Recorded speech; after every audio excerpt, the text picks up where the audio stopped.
Doctor ortho Ayurvedic oil और capsule, अब दर्द भी घुटने टेकेगा। सीएम विष्णुदेव साय पहुंचे अघोर गुरुपीठ बनोरा। गुरु पूर्णिमा पर अघोरेश्वर भगवान राम जी को किया नमन। प्रदेशवासियों की सुख समृद्धि के लिए की कामना।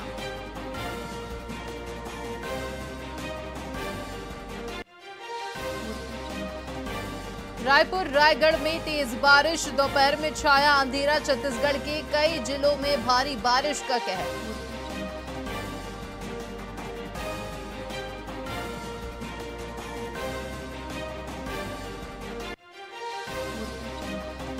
डोंगरगढ़ मां बमलेश्वरी पहाड़ी से गिरी चट्टान, मंदिर की सीढ़ियां क्षतिग्रस्त। 500 सीढ़ियों का ऊपरी हिस्सा टूटा।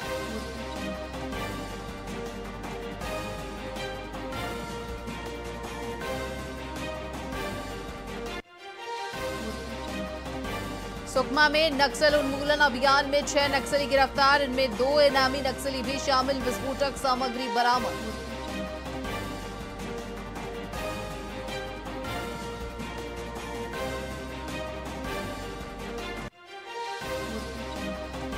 रायगढ़ में आयोजित हुआ रेडी टू ईट कार्यक्रम, सीएम विष्णुदेव साय कार्यक्रम में हुए शामिल।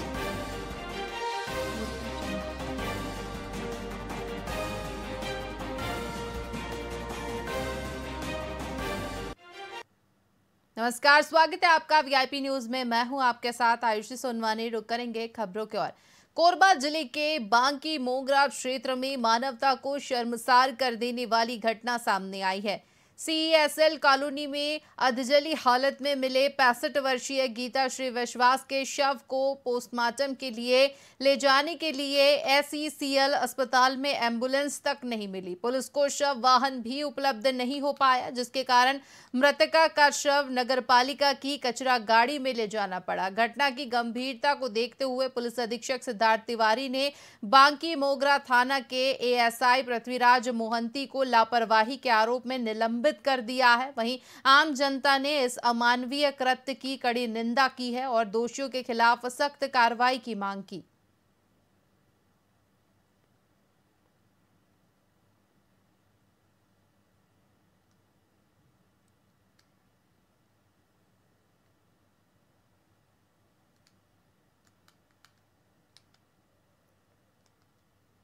नौ जुलाई 2025 को छत्तीसगढ़ में अखिल भारतीय आम हड़ताल सफल रही। आपको बता दें कि दुर्ग के हिंदी भवन के पास सुबह से ही सैकड़ों लोगों की भीड़ जुटी और 17 सूत्रीय मांगों के साथ हड़ताल का आगाज हुआ। साथ ही कर्मचारियों ने श्रम कानूनों की वापसी, न्यूनतम वेतन 26,000 और दवाओं पर 0% जीएसटी जैसी मांगे उठाई हैं, जिसे पूरा करने का आश्वासन सरकार ने दे दिया है। ये कोई नई नहीं है, बहुत पहले से ही हम लोग ये सारे मांगे रखे हैं सरकार के पास, कोई भी सरकार हो, लेकिन इसका कोई समाधान नहीं हुआ अभी तक। इसीलिए आज हम लोग एक दिवसीय हड़ताल में आए हैं, बैठे हैं, क्योंकि उपाय कुछ है नहीं। ये हमारे नौकरी के ऊपर खतरा है। अगर सीधी भाषा में बताया जाए तो वो हमारे नौकरी के ऊपर यह खतरा है। तो अगर इसमें भी सरकार ने संज्ञान नहीं लेते हैं, फिर हम लोग आगे और संघर्ष करेंगे, करना ही पड़ेगा। इसीलिए उपाय नहीं, देखते हैं वो जैसे हमारे फेडरेशन तय करेंगे उसी हिसाब से हम लोग आगे लेके जाएंगे, लेकिन चलना तो है। देखिए, आज ये हमारी national platform of trade unions, जिसके आह्वान पर हम जो मेडिकल रिप्रेजेंटेटिव्स हैं उनको जो है वो हमारा नेशनल फेडरेशन यानी एफएमआरआई के नाम पे जानते हैं, और उसकी जो हमारी जो स्टेट की इकाई है वो सीजीएसपीयू के नाम पर है। आज पूरे भारतवर्ष में पूरे 25 करोड़ से भी अधिक कामगार मजदूर आज हड़ताल पर है, जिसमें सारे ट्रेड यूनियंस हमारा शिरकत कर रहे हैं इस ट्रेड यूनियन आज इस हड़ताल को सफल करने में। हमारी कुछ प्रमुख मांगे, जिसमें हमें जो मेडिकल रिप्रेजेंटेटिव्स आज सेल्स प्रमोशन एम्प्लॉयज़ के नाम पर जाने जाते हैं, जिन्हें कुछ कानूनी अधिकार मिले हुए हैं सेंट्रल गवर्नमेंट की जो नई नीतियों के तहत, आज ये 44 कानूनों को ये बंद करके आज ये 4 कानूनों में इसको बदल दिया जा रहा है। जैसे कि हम पब्लिक के लिए भी हमारी डिमांड है कि जीवन रक्षक दवाइयों पे आज 0 जीएसटी होना चाहिए। देखिए, हमारे ये जो मांगे हैं ये कोई नई नहीं है, बहुत पहले से ही हम लोग ये सारे मांगे रखे हैं सरकार। बिलासपुर में जस्टिस तनखा मेमोरियल स्कूल बंद होने के बाद दिव्यांग बच्चों के लिए नई जगह पर पढ़ाई की व्यवस्था शुरू कर दी गई है। हालांकि स्कूल खुल गया है, लेकिन बच्चों को स्कूल लाने ले जाने वाली वाहन सुविधा बंद कर दी गई है। इससे पालक काफी परेशान हैं। तो वहीं पालकों ने कलेक्ट्रेट पहुंचकर वाहन सुविधा फिर से शुरू करने की मांग की है।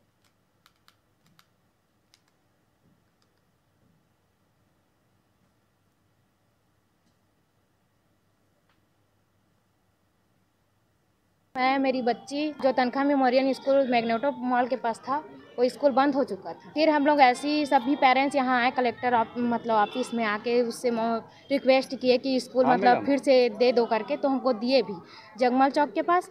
तो जो गाड़ी आती थी, स्कूल तो मिल गया, लेकिन जो आने जाने की जो सुविधा थी वो नहीं मिल पा रही है। तो बच्चे स्कूल कैसे जाएंगे? और हम लोग ऐसे काम धाम वाले हैं, सभी के पेरेंट्स मजदूरी कमाते हैं, रोजी मजदूरी वाले हैं। मेरा बच्चा एक हैंडीकैप्ड है और बिलासपुर में बहुत सारा हैंडीकैप्ड बच्चे का एक लाइफ लाइन था, जो कि जस्टिस तनखा मेमोरियल रोटरी स्कूल। लेकिन दुर्भाग्यवशतः इस साल का सेशन शुरू होने से पहले स्कूल बंद हो गया और प्रशासन की मदद से, उनकी मेहरबानी से जगमल चौक में उनके लिए एक नया स्कूल खुल गया है। इसीलिए प्रशासन को हम लोग टोटल गार्डियन का तरफ से उनको बहुत बहुत धन्यवाद एवं साधुवाद देते हैं।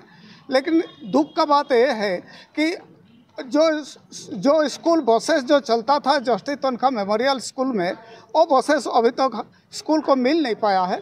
और आज का डेट पर बहुत सारा गाड़ियाँ जो कामकाज में व्यस्त रहते हैं और रोज़ रोज़ बच्चे को पहुंचाना और उनको वापस ले आना संभव नहीं है। इसलिए हम लोग कलेक्टर महोदय से रिक्वेस्ट करने आए थे कि वो बसेस जितना है, जो भी जाने आने का सुविधा है बच्चों को लेके लिए, और यथाशीघ्र चालू कर दे, ताकि बच्चे लोग सही समय पर स्कूल जाना आना कर सके एवं अपना पढ़ाई सुचारू रूप से कर सके। मैं मेरी बच्ची जो तनखा में छत्तीसगढ़ के मितानिन, जो सालों से गांव-गांव में स्वास्थ्य सेवा का मजबूत स्तंभ रही हैं, अब अपने हक की लड़ाई के लिए एकजुट हो गई हैं। रायपुर से संबद्ध मितानिन यूनियन ने प्रधानमंत्री, स्वास्थ्य मंत्री और श्रम मंत्री को संबोधित एक ज्ञापन कलेक्टर बिलासपुर के माध्यम से सौंपा है। स्वास्थ्य के क्षेत्र में अमूल्य योगदान देने वाली मितानिन कार्यकर्ताओं ने सरकार से न्यूनतम 26,000 रुपये मासिक वेतन, सरकारी कर्मचारी का दर्जा, पीएफ, ग्रेजुटी पेंशन और मृत्यु पर मुआवजा जैसी सुविधाओं की मांग की है। कोविड महामारी के दौरान देश की सेवा करने वाली मितानिन आज सैकड़ों की संख्या में कलेक्ट्रेट पहुंचकर नारेबाजी कर कलेक्टर को ज्ञापन सौंपने पहुंची थी। मितानिन दीदी लोग रात के 1 बजे 2 बजे, पहले डॉक्टर काम नहीं आता, 24 घंटा अपना समय दे के वहाँ लेके जाती है। दूसरी बात, जब पार्षद, मुख्यमंत्री और जितने यहाँ पे जितना चुनाव होता है, तो सबसे मितानिन दीदी लोग ही घर घर पूरा जाते हैं, अपना उनके पास आते हैं और हाथ जोड़ जोड़ बोलते हैं, बिल्कुल दीदी आपकी मांग पूरी होगी। जब ये बन जाते हैं, अपना पद और कुर्सी पा जाते हैं, तब मितानिन किसी का ध्यान नहीं रखते, सरकार लोग सिर्फ अपना ही देखते हैं। तो हम उनसे गुजारिश है हाथ जोड़ के कि हमारा जो मांग है उसको पूरी करें, इसमें विशेष ध्यान दीजिए। मतलब आपका कहना ये है कि बीजेपी सरकार में बोला गया है, लेकिन किया कुछ नहीं। चाहे वो बीजेपी हो और चाहे वो कांग्रेस हो, हमारा कोई उससे कोई लेना देना नहीं है। लेकिन जो कुर्सी में बैठते हैं उनको भी हमारा ध्यान रखना चाहिए। जैसे अपना कार्य करवाते हैं, वैसे हमारा भी ध्यान रख के हमारा पेमेंट को आगे बढ़ाएं। जो मांग है हमारी दीदी लोग के, उन लोग को उसमें विशेष करके ध्यान है। हमारा बीनू तिवारी, खपरगंज, वार्ड नंबर 31, छत्तीसगढ़। हम लोग मितानिन लोग सबको अपनी मांग को लेके आए हैं। सरकार घोषणा तो करती है, लेकिन हमारा जो मांग है उसको लागू नहीं करती है। हमारी मांग है प्रति माह जो है 26,000 रुपये आंध्र प्रदेश और कर्नाटका में लागू हो चुका है, तो हमारे छत्तीसगढ़ में भी हमारा जो पेमेंट है उसको लागू करें 26,000 की राशि को। दूसरा है दावा प्रोत्साहन की राशि जो है वो यथावत वैसी की वैसी है, उसमें भी 2 गुना बढ़ाया जाए। राज्यांश जो मिलता है हमको 75%, उसको बढ़ाकर 2 गुना किया 100% किया जाए। मितानिन को रिटायरमेंट के पश्चात 5 लाख की राशि दी जाए, जो कि कुछ देशों में और राज्यों में लागू हो चुका है। मितानिन दीदी कोटा विधायक अटल श्रीवास्तव ने बिलासपुर कलेक्टर को पत्र लिखकर रतनपुर नगर पालिका परिषद के नए भवन निर्माण को लेकर महत्वपूर्ण मांग रखी। उन्होंने बताया कि वर्तमान में नगर पालिका का कार्यालय रतनपुर के हृदय स्थल महामाया चौक में संचालित है, जिससे नागरिकों को आवागमन में कोई कठिनाई नहीं होती। नवीन भवन के लिए मेंड्रापारा क्षेत्र को प्रस्तावित किया गया है, जो नगर से काफी दूर अंतिम वार्ड में आता है। इससे आम नागरिकों को नगर पालिका के कामकाज के लिए आने जाने में बड़ी परेशानी होगी। विधायक ने कहा कि पुराने भवन के पास ही पर्याप्त भूमि उपलब्ध है, जहां नया भवन आसानी से बनाया जा सकता है। इस विषय पर क्षेत्र के जनप्रतिनिधियों और नागरिकों ने भी मांग की है, नया कार्यालय पुराने स्थल पर ही बने ताकि जनता को सुविधा हो। रतनपुर नगर पालिका बहुत ही पुराना नगर पालिका है। वहाँ पर नगर पालिका का अपना एक कार्यालय है जो कि बहुत पुराना हो चुका है। शासन ने उस कार्यालय को नया बनाने के लिए कुछ फंडिंग की है और वहाँ के सभी लोग चाहते हैं, क्योंकि नगर पालिका से रोज़मर्रा लोगों को की ज़रूरत पड़ती है। तो अभी जो प्रपोजल गया है वो करीब 7 किलोमीटर दूर महामाया चौक से बनाने का। तो सब लोग चाहते हैं कि आम जनता के हित में उसे, जहाँ पर अभी भवन था उसी भवन में 44 डिसमिल ज़मीन है, वहाँ आराम से बन सकता है, इसलिए उसको वहाँ बनाया जाए। दूसरा, लगातार डायरिया की शिकायत रतनपुर में आ रही है, अस्पताल फुल हो चुका है। तो कलेक्टर साहब से निवेदन करने आए थे कि या तो महामाया की जो धर्मशाला, वहाँ पर एक हॉस्पिटल, अभी टेम्प्रेरी हॉस्पिटल खोल के लोगों का इलाज सुनिश्चित किया जाए। तीसरा, वहाँ की पानी की समस्या को लेकर है, जिसके लिए कलेक्टर साहब को, क्योंकि वो बड़ी प्लानिंग है तो उसके लिए भी बात हुई, हो सकता है वो उस समस्या का भी समाधान हो। चौथा, कोटा विधानसभा में एक आदिवासी गाँव है करपीहा, वहाँ के लगभग 60-70 लोगों का जो आदिवासी हैं उनको वन अधिकार पट्टा नहीं मिला है। उसके लिए हम लोग निवेदन करने आए थे कि उनको वन अधिकार पट्टा मिला जाए। रतनपुर नगर पालिका बहुत ही पुराना नगर पालिका है।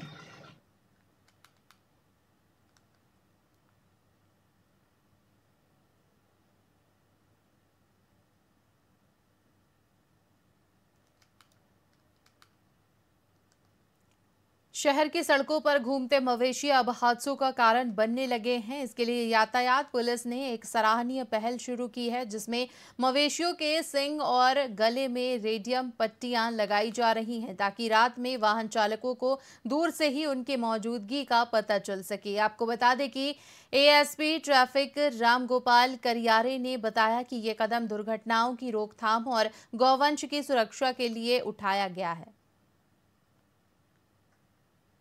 सड़क दुर्घटनाओं में कमी लाने हेतु प्रयास किया गया कि सभी जो मवेशी हैं उसको पुनर्स्थापित किया जाए, उनके लिए सुनिश्चित व्यवस्था किया जाए और सभी जो विचरण करने वाले मवेशी हैं उनको यथा स्थान, जहां जहां पर स्थान सुरक्षित किए गए उन जगह पर शिफ्ट कराई जाए। और इसी क्रम में चूंकि बरसात जारी है और देखा जाता है कि मवेशी सूखे जमीन की तलाश में रहते हैं और सड़क जो है उनके लिए समुचित और सुरक्षित जगह वो अपने हिसाब से मानते हैं, परंतु वहां पर जो है सड़क दुर्घटनाओं की घटनाएं होती हैं इनके बैठने के कारण। चूंकि सूखा जमीन रहता है और अन्य जगह से ऊपरी जमीन रहता है, इसलिए मवेशी वहां पर बैठते हैं और खास करके मवेशी जो है ऐसे जगह का तलाश करते हैं जहां पर कोई जो है कीट पतंगे ना आए और मक्खियां ना बैठे। तो ये जो है सड़क के बीचों बीच बैठ जाते हैं, क्योंकि गाड़ियां जब चलती हैं तो उनकी हवा से ये कीट पतंगे और मक्खियां जो है भाग जाते हैं, तो ये अपने हिसाब से वहां पर बैठते हैं। परंतु जब ये बीच में बैठते हैं तो किसी प्रकार की सूचना संबंधी कोई उस मार्किंग नहीं होने से कई बार सड़क दुर्घटनाएं होती है। इस बात को ध्यान में रखते हुए संवेदनशीलता के साथ गौवंश को बचाने के लिए नियमित रूप से जिला पुलिस बिलासपुर के द्वारा उनके सींग पर रेडियम लगाई जा रही है, साथ ही गले पर भी रेडियम लगाई जा रही है और कोशिश किया जा रहा है कि सबको संकलित करके अभी जो है शिफ्ट कराई जा रही है। जहां जहां पर उनके गौशाला बनाई गई है या आश्रम बनाई गई है वहां पर शिफ्ट किया जा रहा है। सड़क दुर्घटनाओं में कमी लाने हेतु प्रयास किया गया कि सभी जो मवेशी हैं उसको पुनर्स्थापित किया जाए, उनके लिए सुनिश्चित व्यवस्था किया जाए और सभी जो विचरण करने वाले मवेशी हैं उनको यथा स्थान, जहां जहां पर स्थान सुरक्षित किए गए उन जगह पर शिफ्ट कराई जाए। और इसी क्रम में चूंकि बरसात जारी है और देखा जाता है कि बेमेतरा के नवागढ़ ब्लॉक के ग्राम पंचायत मुड़पार में स्थापित हो रहे स्पंज आयरन प्लांट का विरोध लगातार जारी है, जिसको लेकर गांव के ग्रामीण बड़ी संख्या में जिला कार्यालय पहुंचे और स्टील प्लांट निर्माण पर रोक लगाने की मांग और आंदोलन को लेकर कलेक्टर को ज्ञापन सौंपा।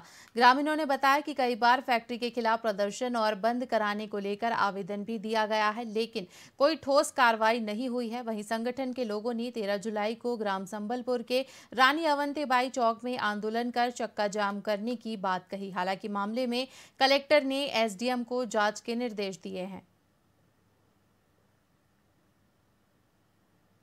हम मुड़पार से आए हैं, हमन हाँ कलेक्टर चक्का जाम करवाना है कि संडे के विज्ञापन दिलाएं। तो कारखाना खुला थे तो हमारे गांव की समस्या है ही है, पानी के नहीं है, पानी नहीं है। फैक्ट्री के संबंध में ग्रामीणों के द्वारा ज्ञापन दिया गया है कि वहाँ पर कुछ अवैध कार्य हो रहे हैं। मैंने एसडीएम को निर्देशित किया है। फैक्ट्री पर पहले भी कार्रवाई हुई थी। यदि अगर उसमें कोई नियम विरुद्ध कुछ होगा तो जरूर कार्रवाई करें। हम लोग फैक्ट्री पर्पस पे आए हैं। हमारे ग्राम मुड़पार में स्पंज आयरन का फैक्ट्री खुल रहा है, जो पिछले अवगत 1 वर्ष से हम लोग शिकायत ऊपर शिकायत करते करते थक गए हैं, पूरे ग्रामवासी और क्षेत्रवासी। और फैक्ट्री के खुलने से गंभीर समस्या होगा। किसानों के हित को देखते हुए हम बार बार आवेदन कर रहे हैं। अभी तो हम लोग चक्का जाम करने का आवेदन दिए हैं महोदय जी को। हम मुड़पार से आए हैं, हमन हाँ कलेक्टर चक्का जाम करवाना है कि संडे के विज्ञापन दिलाएं। तो कारखाना खुला थे तो हमारे गांव की समस्या है ही है, पानी के नहीं है, पानी नहीं है। इसी के साथ खबरों में फिलहाल इतना ही। बने रहिए वीआईपी न्यूज के साथ। मुझे दीजिए इजाजत। नमस्कार।